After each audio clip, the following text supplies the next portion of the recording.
السلام علیکم ورحمۃ اللہ وبرکاتہ۔ آپ تمام دوستوں کی خدمت میں میرا سلام عرض ہے۔ کیسے ہیں آپ سب اور کیسی گزر رہی ہے زندگی؟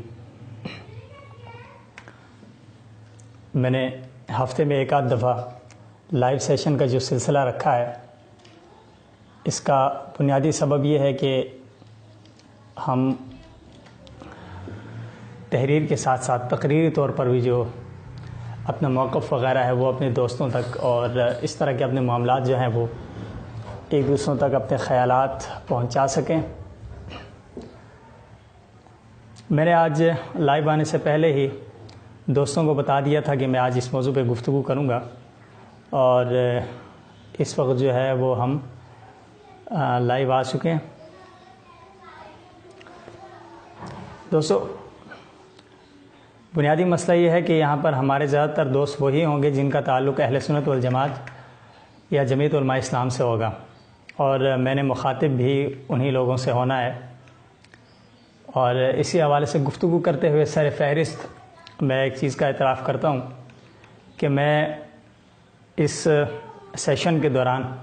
علماء کرام کی علمیت یا ان کی اہلیت اور ان کی جو شخصی زندگی ہے اس حوالے سے جو ہے وہ میں کوئی تبصرہ نہیں کروں گا، کیونکہ مجھے اس حوالے سے ان کے مقام اور مرتبے کا یقیناً علم ہے، اور یہ بھی ہے اس بات کا اعتراف مجھے کہ میں ان کے مقام اور مرتبے کو نہیں پہنچ سکتا، نہ ان کی علمیت کا مقابلہ کر سکتا ہوں۔ ابھی کا جو معاملہ ہے وہ بالکل ایک سیاسی نقطہ نظر سے ہے،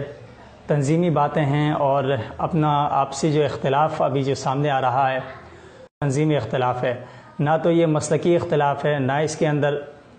کوئی جائیداد کی تقسیم ہے، نہ یا کچھ اور ایشو نہیں ہے۔ جمعیت علماء اسلام دیوبندی مکتب فکر میں سیاسی جماعت کے طور پر سب سے بڑا نام اور افرادی قوت بھی بلا شبہ بہت زیادہ ان کے پاس، اسی طرح جن کے پاس اب یوتھ پاور جس کو آپ کہتے ہیں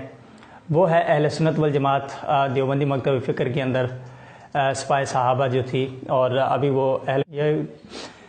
تو میں آپ کو بتا رہا تھا کہ جمعیت علماء اسلام جو ہے وہ دیوبندی مکتب فکر کے اندر سیاسی طور پہ سب سے بڑا نام ہے، اور اسی طرح جو یوتھ پاور ہے دیوبندیوں کی وہ ہے اہل سنت والجماعت کے پاس، اور اس میں کوئی شک نہیں ہے کہ دونوں تنظیمیں جو ہیں وہ اپنا اثر و رسوخ رکھتی ہیں اور اپنی ہمدردی رکھتی ہیں، اور اسی طرح افرادی قوت بھی رکھتی ہیں۔ جمعیت علماء اسلام نے سب سے زیادہ محنت کی ہے سیاست کے اوپر، اور بلکہ وہ تھی ایک سیاسی جماعت، اور سپاہ صحابہ جو ہے وہ ایک رد عمل کے طور پر سامنے آنے والی ایک نظریاتی تنظیم ہے، اور اس کو آپ مذہبی تنظیم بھی کہہ سکتے ہیں، جو کہ ایرانی انقلاب کے پاکستان میں برآمد کرنے کی کوششوں کے بعد رد عمل کے طور پہ سامنے آئی ہے۔ جمعیت علماء اسلام اس وقت اس کا اگر آپ مرکزی گروہ آپ کہہ لیں یا اس کا مرکز کہہ لیں تو وہ بلا شبہ مولانا فضل الرحمان صاحب کی جو جماعت ہے وہی ہے، اور بالکل اسی طرح جیسے مسلم لیگ جو ہے وہ قائد اعظم اور بانیان پاکستان سے لے کر ابھی تک مسلم لیگ کے کئی دھڑے بنے، لیکن مسلم لیگ نون جو ہے وہ نواز شریف کی جو پارٹی ہے اسے سمجھا جاتا ہے کہ اس وقت وہ مسلم لیگ نون کا مرکزی دھڑا ہے یا مرکز اس کا، تو یہی چیز جو ہے یہاں پر بھی کار فرما ہے کہ جمعیت علماء ہند جو تھی وہ پاکستان کی تقسیم کے بعد تقسیم ہند کے بعد وہ جمعیت علماء اسلام کہلائی، اور وہی جمعیت علماء اسلام جو ہے پاکستان کے اندر مفتی محمود رحمۃ اللہ علیہ اور اسی طرح مولانا غلام غوث ہزاروی رحمۃ اللہ علیہ انہی کے ساتھ چلتی رہی۔ مولانا عبداللہ درخواستی رحمۃ اللہ علیہ جس وقت جمعیت کے سربراہ تھے، اور یہ وہی جمعیت ہے جس کے ٹکٹ کے تحت جس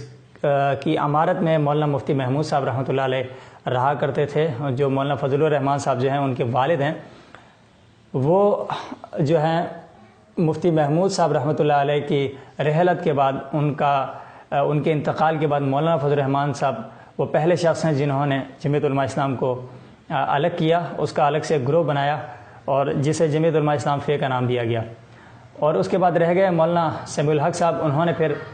جمعیت علماء اسلام سندھ گروپ بنا لیا، پھر مولانا عصمت اللہ جو تھے انہوں نے جمعیت علماء اسلام نظریاتی جو نون ہے، یا اس کو حقیقی بھی وہ لوگ کہتے ہیں نظریاتی بھی کہتے ہیں، کچھ ایسی صورتحال تھی۔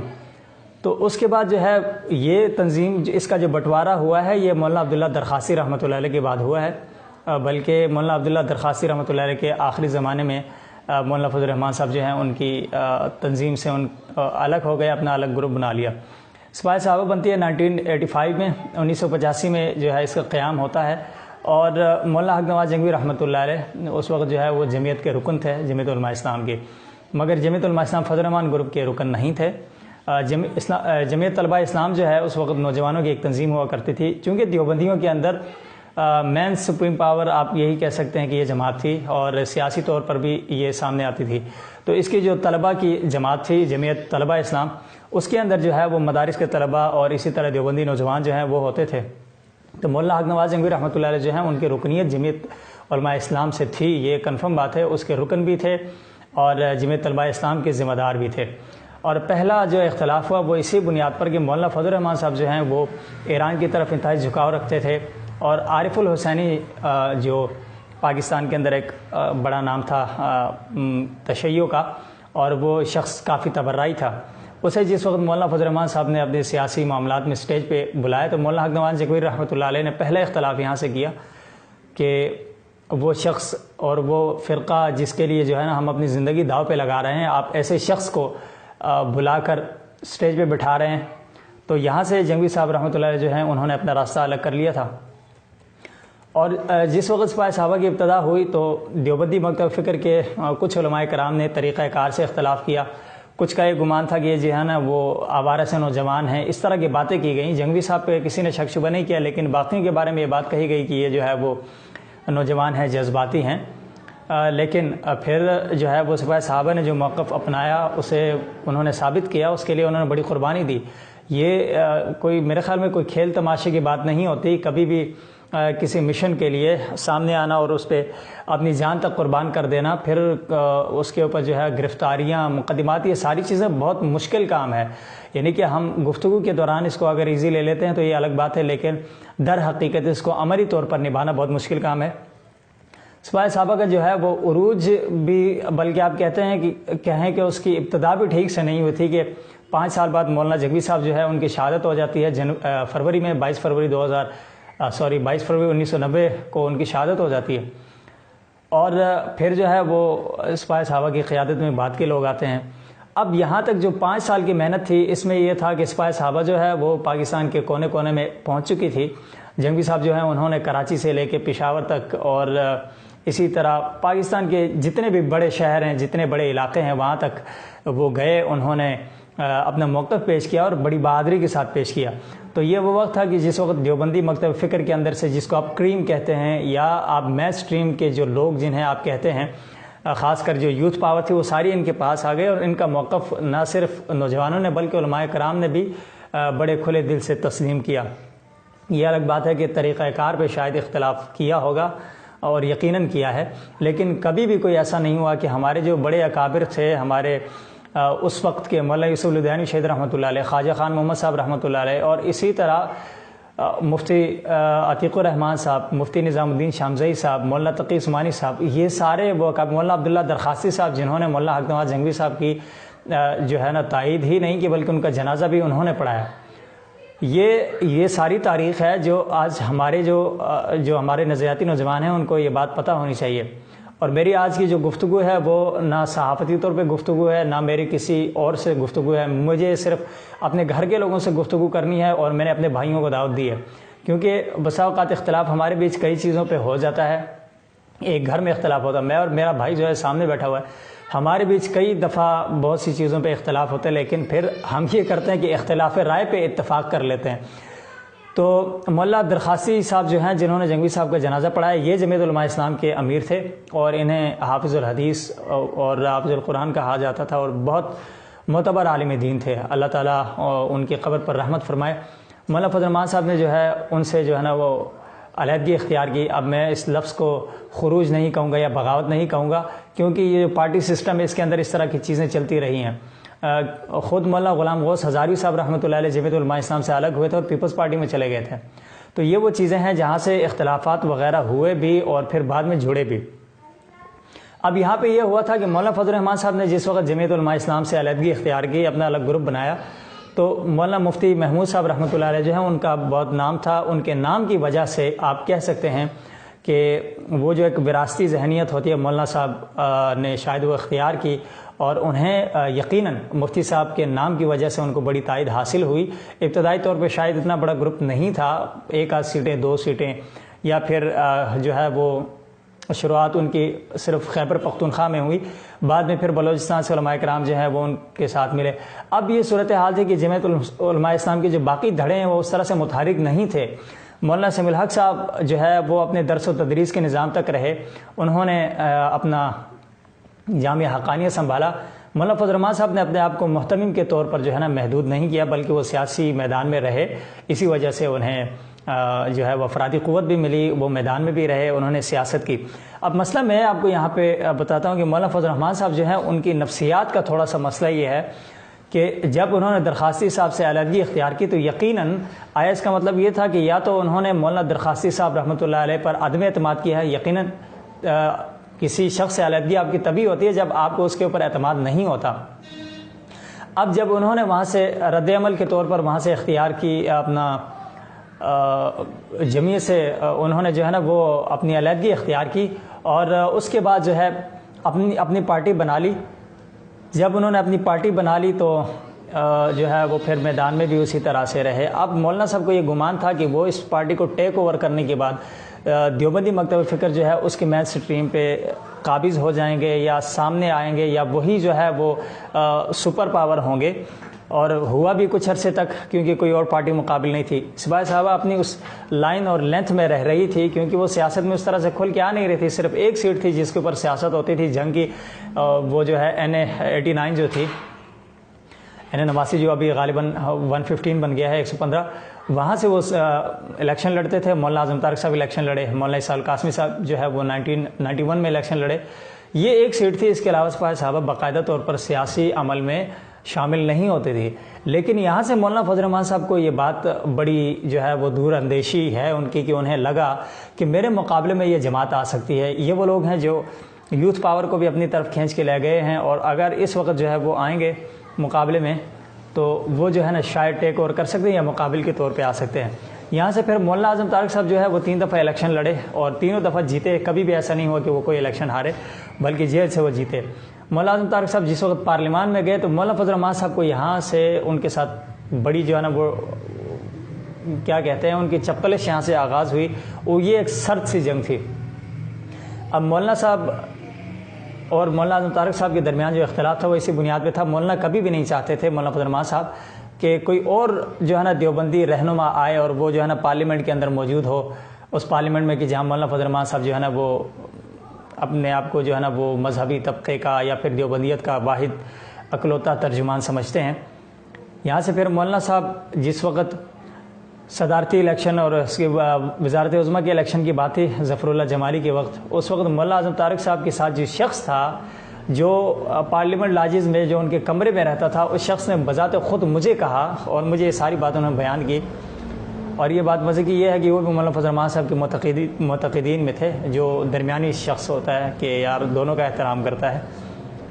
انہیں مولانا اعظم طارق صاحب نے مولانا فضل الرحمان صاحب کی طرف بھیجا کہ آپ سے جو ہے نا وہ مولانا صاحب ملنا چاہ رہے ہیں، مولانا اعظم طارق صاحب۔ پھر حافظ حسین احمد صاحب جو ہیں ان کے ذریعے مولانا اعظم طارق صاحب نے فضل الرحمان صاحب کو یہ پیغام بھجوایا کہ میرا ووٹ جو ہے وہ آپ ہی کے لیے ہے، میرا اکلوتا ووٹ ہے، میں آپ سے ملنا چاہ رہا ہوں۔ لیکن مولانا فضل الرحمان صاحب نے حافظ حسین احمد صاحب کے ذریعے یہ پیغام بھجوایا کہ میں اعظم طارق سے نہیں مل سکتا،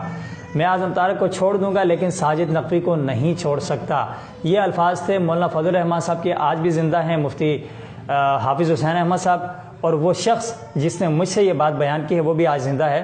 انہیں یہ پوچھنا چاہیے۔ یہ وہ آغاز تھا جس سے دوریاں شروع ہوئیں، اور یہاں سے جو ہے نا یہ دونوں تنظیمیں آپس میں آمنے سامنے تھیں، لیکن کبھی بھی اس وقت جو ہے اس اتنی شدید کیفیت میں نہیں رہے جو آج کل کی یہ صورتحال پیدا ہوئی۔ یہ میں آپ کو بتا رہا ہوں اس کی جو تاریخ تھی، جو اس کا آغاز تھا کہ کس طرح سے یہ دونوں تنظیمیں جو ہیں وہ آپس میں ایک دوسرے کو مقابل سمجھتی رہی ہیں۔ جس وقت جمعیت علماء اسلام جو ہے اس کی اتنی مین اسٹریم پاور نہیں تھی، یا وہ جو ہے نا اتنے کھل کے سپاہی صحابہ کی مخالفت نہیں کر رہی تھی،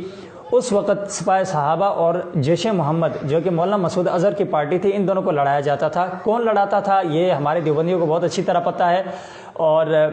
ان دونوں پارٹیوں کو پتہ ہے کس وجہ سے ان کو لڑایا جاتا تھا، لیکن ہمیشہ ہوا ایسے ہے کہ تنظیمیں بنا کر آپس میں ٹکرانے کی کوششیں ہوئی ہیں، اور وہی کام جو ہے وہ مولانا فضل الرحمان صاحب سے سب سے پہلے کروایا گیا۔ اگر دیوبندیت کے اندر کسی بڑی تنظیم کو جو ہے وہ توڑا گیا ہے تو اس کا کام، اس کا آغاز حضرت مولانا فضل الرحمان صاحب سے لیا گیا ہے۔ اس کے بعد بقول ان کے مولانا فضل الرحمان صاحب نے جو حالیہ بیان دیا کہ بڑی تنظیمیں بنائی جاتی ہیں، فلاں کیا جاتا ہے، کبھی بھی ہم نے اس چیز کو جو ہے وہ رد نہیں کیا کہ نہیں بنایا جاتا، لیکن اس میں سب سے پہلے خدمت حضرت کے لی گئی تھی۔ اب یہ ہوا کہ مولانا اعظم طارق صاحب نے جس وقت یہ پیغام ان کا واپسی طور پہ سنا کہ میں اعظم طارق کو چھوڑ سکتا ہوں، ساجد تقوی کو نہیں چھوڑ سکتا، اس کے بعد جو ہے وہ پھر مولانا اعظم طارق صاحب رحمۃ اللہ علیہ نے اپنا ووٹ جو ہے وہ ظفر اللہ جمالی کو دیا، اور اس ووٹ کا تانا آج بھی مولانا فضل الرحمان صاحب کی طرف سے، ان کی پارٹی کی طرف سے جو ہے وہ سپاہ صحابہ کو ملتا ہے کہ انہوں نے ہمیں اس وقت جو ہے ایک ووٹ نہیں دیا، اس ایک ووٹ کی وجہ سے مولانا صاحب جو ہے وہ وزارت عظمیٰ کی کرسی سے پیچھے رہ گئے یا اس مقابلے میں رہ گئے۔ یہ شکوہ آج تک کیا جاتا ہے، لیکن کبھی کسی نے نہیں بتایا کہ مولانا فضل الرحمان صاحب پارلیمنٹ لاجز کے اندر بیٹھے ہوئے تھے جس وقت 2003 میں مولانا اعظم طارق صاحب کا جنازہ اٹھایا گیا، مولانا فضل الرحمان صاحب وہاں سے اٹھ کے جنازے میں نہیں آئے۔ پھر اس کے بعد بہت سی باتیں ہیں کہ وہ اندرون خانہ جو باتیں ہیں ان کو منظر عام پر لانا درست بھی نہیں ہے، اور یہ ضروری بھی نہیں ہوتا کہ کسی دو افراد کے درمیان جو اختلاف ہے وہ اسے آپ جماعتی طور پر جو ہے لے لیں یا اس کو نظریاتی طور پر اس کو اخذ کر لیں، اس کو ایک عقیدہ یا اس کو ایک کانسیپٹ بنا لیں، ایسا نہیں ہوتا۔ جیسے کہ میں نے پہلے کہا کہ آپ سے اختلافات ہوتے ہیں چھوٹی چھوٹی چیزوں پر، لیکن اسے پھر جو ہے نا وہ بعد میں بہت بڑے پیمانے پر لے جایا جاتا ہے۔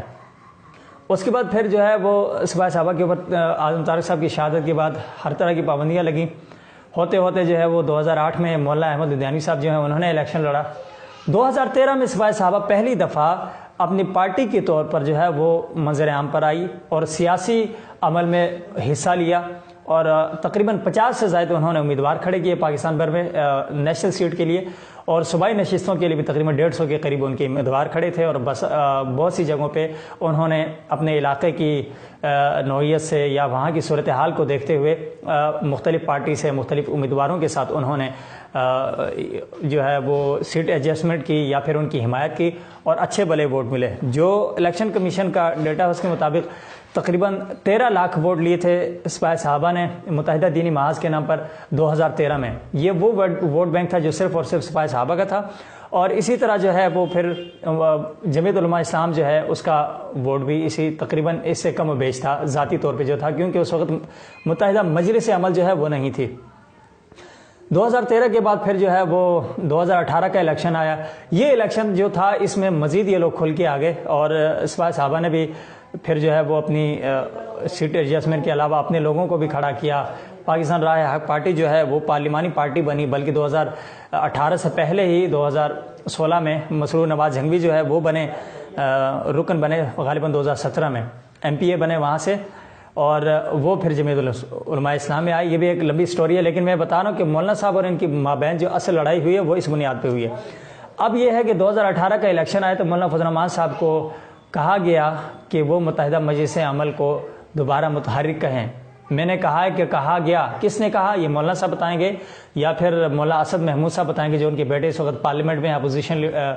پارلیمانی لیڈر ہیں جمعیت کے، وہ بتائیں گے، کیونکہ اس کاز کے اندر اور اس پورے پروسیس کے اندر وہ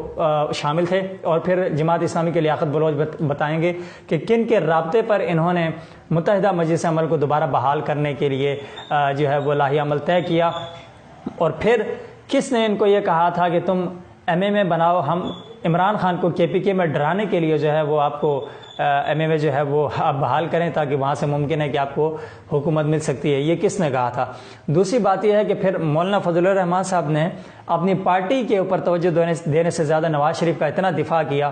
کہ آخر میں یوں ہی لگ رہا تھا کہ جیسے جو ہے وہ دھنیال عزیز اور طلال چودھری جو ہیں وہ انہوں نے داڑھی رکھ لی ہے اور مذہبی لبادہ اوڑھ کے وہ بیٹھے ہوئے ہیں۔ مولانا صاحب کی یہ بہت بڑی غلطی تھی جہاں سے انہیں سیاسی طور پر نقصان ہوا۔ دیوبندی مکتب فکر کا ووٹ توڑنے میں انہوں نے نواز شریف کی حمایت کی وجہ سے بہت بڑا اپنا ووٹ بینک توڑا، اور آخر دم تک مولانا صاحب جو ہے نہ متحدہ مجلس عمل کو اس طرح سے رن کر پائے، نہ اپنی پارٹی کو اس طرح سے اسٹیبلش کر پائے، نہ اپنی جو انتخابی مہم ہے وہ اس طرح سے انہوں نے چلائی جس طرح چلانی چاہیے تھی، بلکہ وہ نون لیگ کی طرف زیادہ ہوئے اور نون لیگ جو ہے اسی کی ترجمانی میں لگے رہے۔ یہاں سے مولانا صاحب کو اپنا سیاسی نقصان اٹھانا پڑا۔ اب جو ہے پھر مولانا صاحب نے الیکشن 2018 سے پہلے کراچی میں ایک بیان کیا، اور مولانا صاحب نے بڑے تم طراق اور بڑی تمکنت کے ساتھ یہ کہا کہ میں ان فرقہ پرستوں کو کہنا چاہتا ہوں کہ آپ اپنے گھروں میں اپنی چوں چرا بند کر کے بیٹھیں۔ یہ انہوں نے براہ راست سپاہی صحابہ کو کہا، اور کیونکہ سپاہی صحابہ اس وقت جو ہے وہ سیاسی عمل میں حصہ لے رہی تھی، اور یہاں سے مولانا صاحب کو مولانا احمد لدھیانوی کی طرف سے کئی دفعہ پیغام بھجوائے گئے کہ ہم 2018 کے الیکشن میں آپ کے ساتھ اتحاد کرنا چاہتے ہیں۔ یہ بات آن دی ریکارڈ ہے، اور اس کا اقرار نہ فضل الرحمان صاحب جو ہے انکار کریں گے، اور نہ ہی اس بات کا انکار مولانا لدھیانوی صاحب کریں گے۔ انہوں نے پیغام بھجوائے 2-3 دفعہ، لیکن مولانا فضل الرحمان صاحب کی طرف سے کوئی پازیٹیو جواب نہیں آیا، بلکہ ان آفرز کے دوران مولانا صاحب نے ایک بیان کیا، اور اس بیان کے اندر کہا کہ یہ آپ اپنی چوں چرا بند کر کے اپنے گھروں میں بیٹھیں۔ یہ وہ پوائنٹ تھا جہاں سے پھر سپاہی صحابہ والے کھل کے سامنے آئے۔ مولانا لدھیانوی نے اس کے اوپر ریاکشن دیا، اور باقی لوگوں نے بھی جو ہے نا اس کے اوپر رد عمل دیا کہ ہم جو ہیں وہ آپ سے ہمیشہ بنانے کی کرتے ہیں، اور آپ صرف ایک شخص کی وجہ سے، ساجد نقوی کی وجہ سے ہمیں اس طرح جھٹلا رہے ہیں، اور اس طرح ہمارا تمسخر اڑا رہے ہیں، اور ہمیں اس طرح للکار رہے ہیں جیسے جو ہے ہم لاوارث ہیں، ہمارا کوئی نہیں ہے۔ اور مجھے یہ لگتا ہے کہ مولانا فضل الرحمان صاحب کو شاید یہ گمان تھا کہ اب یہ جو ہے وہ نیشنل الیکشن پلان میں اتنا دب گئے ہیں، اور انہیں اتنا مارا گیا ہے، ان کے لوگوں کو اٹھایا گیا ہے کہ اب جو ہے یہ ہمیں بھی جواب نہیں دیں گے، اور ہم ابھی تک جو خاموش تھے اب ان کو کھل کے کہیں گے کہ تم اپنے گھروں میں بیٹھو۔ تو یہ بات جو ہے یہاں پہل کی مولانا صاحب نے، اور اس کا رد عمل شدید آیا یا شدید تر آیا، یہ آپ سب کے سامنے ہے۔ اس کے بعد مولانا صاحب نے مختلف انداز سے جو ہے یہ طنز اور تضحیک یہ چیزیں جاری رکھی۔ حال ہی میں انہوں نے کوئٹہ میں علماء کے ایک کنونشن سے خطاب کیا، اور اس خطاب کے اندر انہوں نے کہا کہ کبھی کسی کو کافر کے نعرے لگاتے ہیں، یہ تنظیمیں جو ہیں ایجنسیاں بناتی ہیں تاکہ جمعیت علماء اسلام کو کمزور کیا جائے۔ اب مجھے بتائیے کہ احرار الاسلام کس نے بنائی تھی جی، اور وہ کس کو کمزور کرنے کے لیے بنائی گئی تھی؟ اسی طرح جو ہے وہ تحریک نظام مصطفیٰ میں شامل جو جماعتیں تھیں وہ کس نے بنائی تھی؟ کیا وہ بھی مولانا فضل الرحمان صاحب کی جماعت کو کمزور کرنے کے لیے بنائی گئی تھی؟ سپاہی صحابہ بنتی ہے جمعیت علماء اسلام فیک گروپ سے پہلے 1985 میں، کیا سپاہی صحابہ فضل الرحمان صاحب کو کمزور کرنے کے لیے بنائی گئی تھی؟ حالانکہ فضل الرحمان صاحب تو اس وقت اسد محمود کی عمر کے تھے، اور وہ درخواستی صاحب کی جماعت میں تھے۔ اب یہ ایسی بات ہے جو بالکل اللاجیکل بات ہے۔ انہوں نے ایک بات کہی کہ جہادی تنظیمیں بناتے ہیں۔ سب کو پتہ ہے کہ جہادی تنظیمیں پاکستان کے اندر جو سرکاری سپورٹ پہ چلتی ہیں انہیں ریاست بناتی ہے اپنی ضرورت کے لیے، کہ جہاں پہ وہ اپنی فوج کو نہیں بھیج سکتی ان کو استعمال کر لیتی ہے۔ اب جو جہادی تنظیمیں ہیں پاکستان کے اندر، دیوبندیوں کی جو ہے نا نمائندہ ایک جماعت تھی جیش محمد، اور ایک اور جماعت تھی حرکت المجاہدین جس کا نام تھا مولانا فضل الرحمان خلیل کا کی جماعت تھی، آج کل اس کا نام انصار الامت ہے۔ پھر ایک عبداللہ شاہ مظہر نے بنائی ہے جس کو تحریک غلبہ اسلام کہتے ہیں۔ اس کے علاوہ جامعۃ الرشید والے جو ہیں وہ پھر امارت اسلامیہ اور اس طرح کی جو افغانستان کے اندر جو تنظیمیں ہیں یا وہاں پہ جو جہاد کر رہی ہیں ان تنظیموں کو جو ہے سپورٹ کرتا رہا ہے جامعۃ الرشید پاکستان میں۔ اور اب یہ جو 3-4 بڑے نام میں نے لیے ہیں، ان لوگوں کو فضل الرحمان صاحب نے مخاطب کر کے کہا ہے کہ انہیں مجھے کمزور کرنے کے لیے، میری پارٹی کو یا میرے سیاسی کاز کو کمزور کرنے کے لیے بنایا گیا۔ یہاں پہ ایک عام آدمی بھی سوچ سکتا ہے کہ مولانا فضل الرحمان صاحب اگر یہ بات کہیں کہ یا تو یہ اس بات کو وہ تسلیم کریں کہ میں دیوبندیت کا واحد نمائندہ ہوں، اور دیوبندیت کے دائرے سے انہوں نے اپنے آپ کو بڑی خاموشی سے نکالا ہے، انہوں نے اپنے کارکن کو بڑی ترتیب کے ساتھ اسلامی لبادے میں ایک سیکولر سیاست کی طرف جو ہے وہ لے جانے میں پوری کامیابی حاصل کی ہے۔ اس وقت مولانا صاحب جو ہیں اسلامی سیاست سے ہٹ کے وہ ایک قومی سیاست کے دھارے میں آئے ہیں، اور انہوں نے اس کا عملی جو مظاہرہ کیا وہ انہوں نے جمعیت کا جو 7 سالہ جمعیت علماء ہند کا 7 سالہ جو کہ انہوں نے اپنی جماعت کا بتایا، اس کے اندر انہوں نے جو عیسائیوں کو بھی بلایا، سکھوں بھی بلایا، ہندو بھی آئے، شیعہ بھی آئے، سارے انہوں نے تو انہوں نے جو ہے وہاں پہ کہا جی کہ میں کسی ایک فرقے کا نمائندہ نہیں ہوں، میں کسی ایک مسلک، کسی ایک مذہب کا نمائندہ، یہ ان کے الفاظ تھے، میں پاکستان کا نمائندہ ہوں۔ اب مسئلہ یہ کہ مولانا صاحب یہ بتائیں کہ جو قومی سیاست کا نظریہ ہے وہ تو ہماری ریاست ابھی دے رہی ہے، جس پیغام پاکستان کے اوپر فضل الرحمان صاحب نے دستخط کیے ہیں اور جس تقریب میں وہ ایک خصوصی مہمان کے طور پہ شریک ہوئے ہیں، 1829 علماء کرام، جید علماء کرام نے جس کے اوپر دستخط کیے ہیں، وہ پیغام پاکستان کے اسٹیبلشمنٹ نے تیار کیا، بھائی فوج نے، عدلیہ نے، مقننہ نے، انہوں نے تیار کیا ہے، جسے آپ سمجھ سکتے ہیں کہ ایک دستور پاکستان کی طرح پیغام پاکستان جس کے اثرات جو ہے نا آپ کو 5-6 سال بعد پتہ لگیں گے، ان کے پر انہوں نے سائن کیے۔ آپ کو یاد ہوگا کہ پیغام پاکستان جس وقت بنایا گیا تھا اور وہ منظور ہوا، اس سے اگلے دن تقریباً 1.5 گھنٹے کا میرا ایک پروگرام ہے جس کے اندر میں نے اس پورے پروگرام کو پڑھا، آج بھی یوٹیوب پہ بھی موجود ہے، میری اسی آئی ڈی کے وال پر موجود ہے، اور اس پہ میں نے پوری آپ کو تفصیل پڑھ کے بتائی تھی کہ یہ جو شرائط رکھی گئی ہیں یہ آئندہ 5 سے 10 سال کے اندر مذہبی سیاست کا جو ہے نا مکمل سدباب کرنے کے لیے بنایا گیا ہے پیغام پاکستان۔ دراصل یہ پیغام امریکہ تھا جسے پیغام پاکستان کا نام دیا گیا، اور میں بڑی جو ہے ایمانداری کے ساتھ، بڑی ذمہ داری کے ساتھ یہ بات کر رہا ہوں کہ اس کے اندر جو چیزیں لکھی گئی ہیں یہ عن قریب جمعیت علماء اسلام، جماعت اسلامی اور سپاہ صحابہ ہو، کوئی بھی تنظیم ہو، چاہے وہ اللہ اکبر تحریک ہو، تحریک لبیک یا رسول اللہ ہو، حافظ سعید ہو، جو بھی مذہبی شخص سیاست کی طرف آگے اسلامی یا نظریاتی سیاست کا نام لے گا، اس کے لیے پیغام پاکستان ایک دروازہ بنے گا۔ اس کے اندر یہ لکھا ہوا ہے کہ کوئی بھی شخص جو ہے وہ نظریات کی بنیاد پہ یا پھر مذہب کے نام پر ووٹ نہیں مانگے گا یا سیاست نہیں کرے گا۔ پاکستان میں کیوں نہیں کرے گا بھائی سیاست؟ مذہب کے نام پہ کیوں نہیں کرے گا؟ بلاول بھٹو کے نام پہ کر رہا ہے، یہاں پہ جو ہے وہ آسمہ جہانگیر کے نام پہ سیاست ہوئی، مشال خان جو ہے اس کے نام پہ سیاست ہو رہی ہے بھائی یہاں پہ۔ اور چھوڑیں، جو ابھی 2018 کے الیکشن میں ایک ایسی پارٹی نے جو ہے یہاں سے جو الیکشن لڑا جو مکمل ملحدین کی جماعت ہے، سیکولرز اپنے آپ کو کہتے ہیں لیکن وہ ایتھیسٹ ہیں، وہ اگر سیکولرزم کے نام پہ لڑ رہے ہیں، سیکولرزم ایک نظریہ ہے، ایک نظام ہے، تو ایک اسلامی نظام کی ذہنیت رکھنے والا سیاست میں کیوں نہیں آئے گا؟ یہ ہمارے علماء کرام 1829 علماء کرام کا ہمارے اوپر احسان ہے، جو ہماری قوم کو انہوں نے اس اپنے احسان تلے دبایا ہے، ان کا گلا دبایا ہے، وہ ہے پیغام پاکستان۔ یہ دہشت گردی وغیرہ کے خلاف کوئی جنگ نہیں ہے، یہ سب ڈرامہ تھا، اور یہ اسی طرح سے منظور کروایا گیا جیسے دستور پاکستان منظور کروایا گیا، اور 15 سال بعد پھر ہمارے علماء کرام رو رہے تھے کہ یہ تو بڑا ظلم ہو گیا۔ یہ ہمارے علماء کرام، جید علماء کرام، جناب عزت امام مولانا فضل الرحمان، جناب عزت امام مولانا لدھیانوی، مولانا ساجد میر اور مولانا پتہ نہیں مفتی منیب الرحمان، جس نے دستخط کیے ہیں، انہوں نے اسلامی سیاست کے تمام راستے آئندہ 10-8 سال بعد کے لیے انہوں نے بند کیے ہیں۔ خدا نخواستہ اگر اس کو امپلیمنٹ کیا انہوں نے دستور پاکستان کی طرف سے کوئی آئینی حیثیت دے دی تو اس کے بعد آپ کے لیے دروازہ بند ہوگا۔ یہاں سے انہوں نے غلطی کی، اور اس کے بعد ریاست کے اس جو ہے نا ایک پیشکش کو، ریاست کے اس ایک نئے دستور کو جسے بڑی خاموشی سے یا زبردستی جیسے تیسے کر کے ان سے دستخط لیے گئے،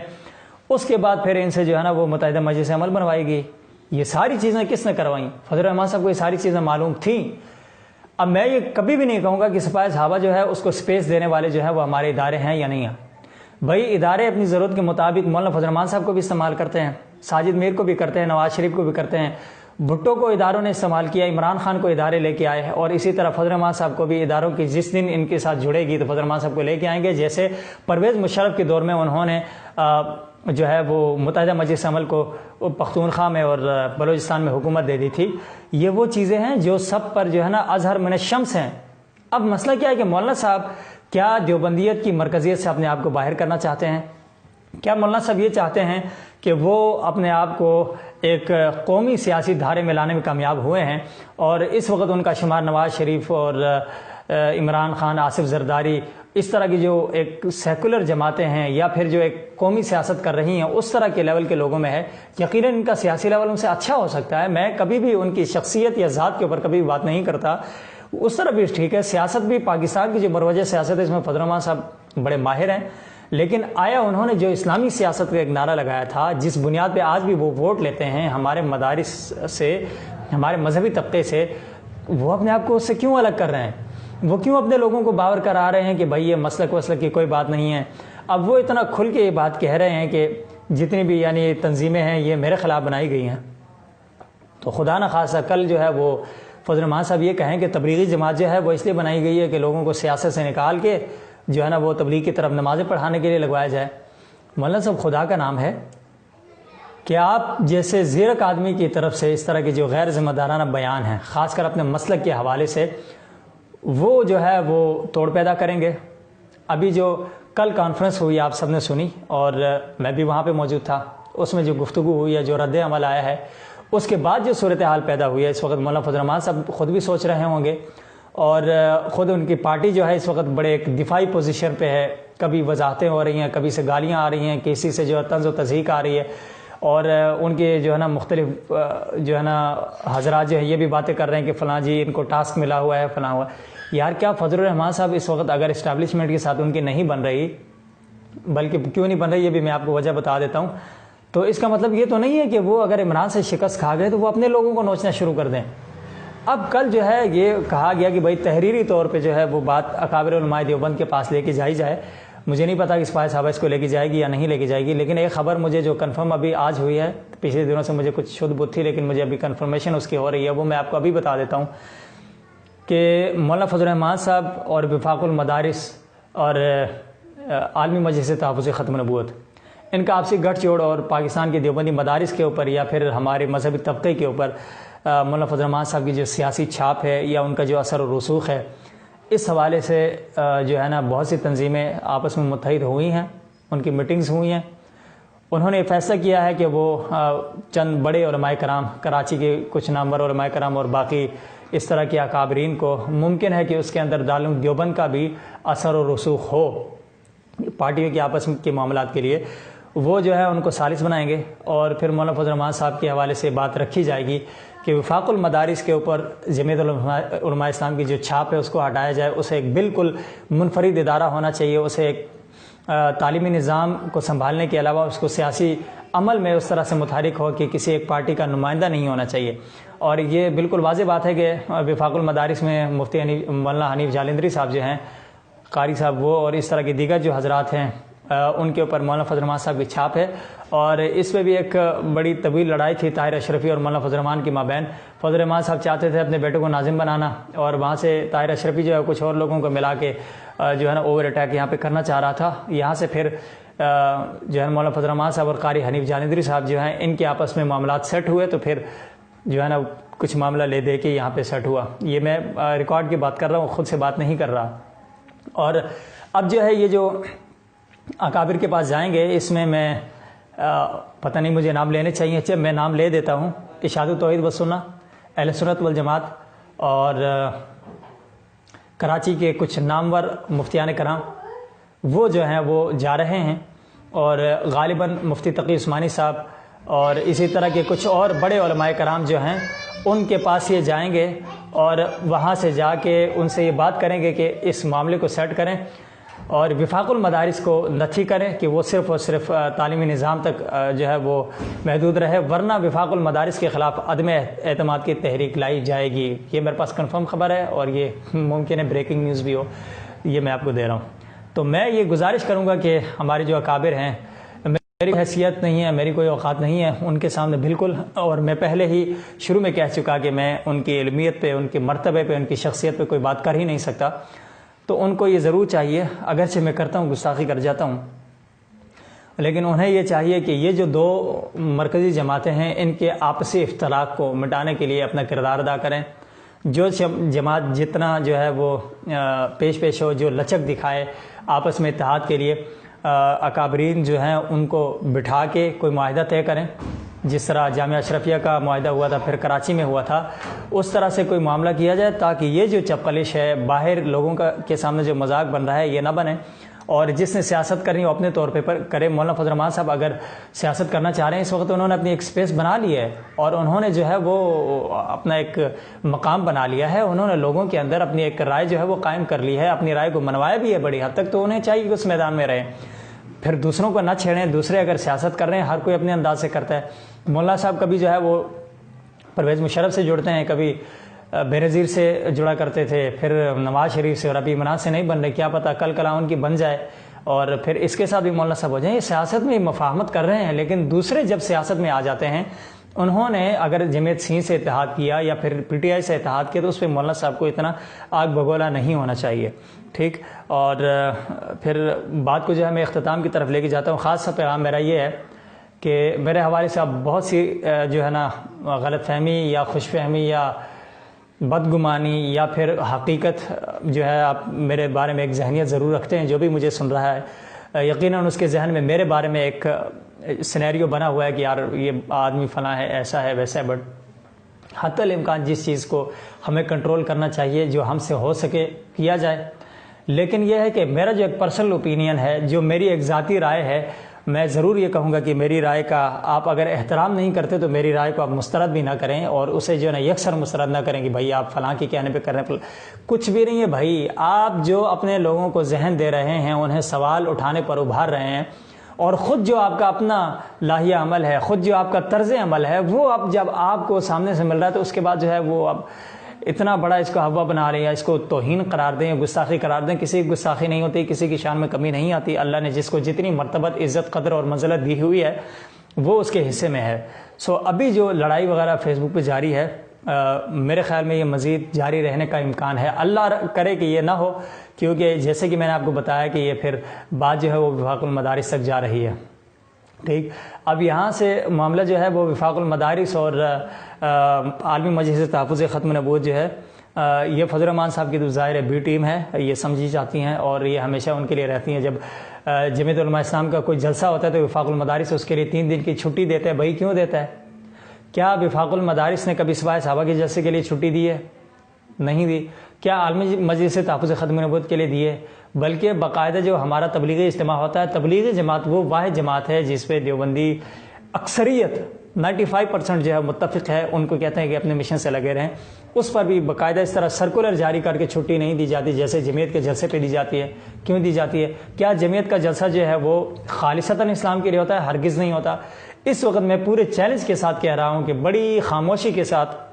جمعیت کے جو اسلامی نظریے کے حامل کارکن تھے ان کے ذہنوں سے اسلامی نظریے کو نکالا جا رہا ہے، جمہوریت ان کے ذہنوں میں راسخ کی گئی ہے، اور جمہوریت کے نام پہ سیکولرزم ان کو پڑھایا گیا ہے۔ اب جس وقت آپ سیکولر سیاست کر رہے ہیں، قومی سیاست کر رہے ہیں، یا پھر آپ وطنیت کی سیاست کر رہے ہیں، پھر جہاں پہ ضرورت پڑتی ہے آپ پھر قوم پرستی کی سیاست کرتے ہیں۔ کبھی سندھ میں جو ہے نا وہ کچھ ایک آپ کا وہاں سے کوئی ایک شگوفہ نکل آتا ہے، کبھی خود مولانا صاحب جو ہیں وہ قوم پرست ہیں، پختون، سب کو پتہ ہے۔ ٹھیک، تو آپ اپنی ضرورت کے تحت یہ ساری چیزیں کر رہے ہیں، تو پھر آپ اپنے اوپر سے یہ لیبل ہٹا رہے ہیں خاموشی سے، تو پھر آپ کو کیا ضرورت ہے کہ آپ دوسروں کو چھیڑیں؟ اب جس وقت تعلیمی نظام کے اندر، میں آپ کو بتا دیتا ہوں ہمارے جو دیوبندی مدارس کا سینیریو ہوتا ہے، سال کے شروع میں ایک سرکولر لگتا ہے مدارس کے اندر کہ کسی بھی تنظیم کا سٹیکر نہیں لگانا، کسی بھی تنظیم کے ساتھ جو ہے اس کی رکنیت نہیں اختیار کرنی، اور کسی بھی تنظیم جو ہے اس کے ساتھ آپ کی ایفیلیشن نہیں ہونی چاہیے۔ بڑے افسوس کے ساتھ